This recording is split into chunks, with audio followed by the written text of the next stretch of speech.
So what do you think this has to do with, I guess not the validity, but the applicability of studies to like an individual? So like you see certain things where it's like, okay, cold exposure in the morning increased dopamine 200% or something. Is that, looking at our genetics, would we say that most people have different mutations where it's like everyone processes dopamine differently or has different, receptor sensitivity? And it's like, is that even like to be taken into account?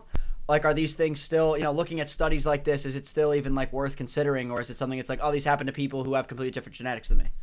Yeah, so awesome question. So two parts. So first part, at the end of the day, we're genetically different, but we're all human beings. Our DNA is 99.9 whatever percent the same. So cold exposure will always raise adrenaline, dopamine in people. Stress will always raise adrenaline in people. You know what I mean? Like, it's like we respond certain ways to stimuli just by how we are as biological creatures. Like, you make sure someone doesn't sleep for a night and does it later, they're going to be hungrier. They're going to feel like crap. Like, so certain things, the grand scale, we respond the same way.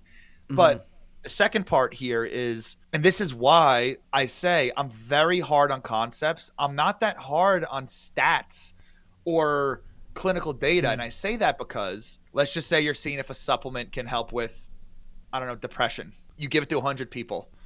Out of all the 100 people, you run the statistics, not significant, doesn't help. But you'll have some people that they respond great to it. Let's just say 20 of them. But then you'll have some that don't really respond well and some that don't respond at all. You're running the statistics on all 100 of them. Why are we saying that's a failure? It doesn't work then, and people don't try it. Why instead aren't we focusing on...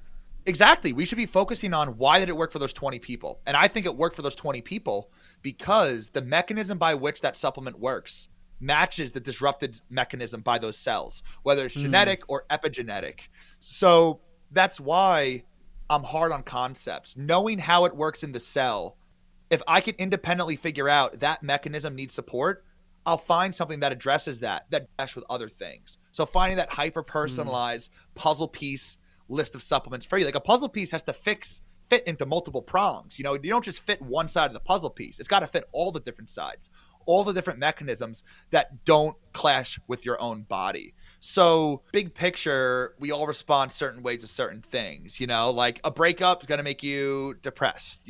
Stress is going to make you anxious, raise adrenaline.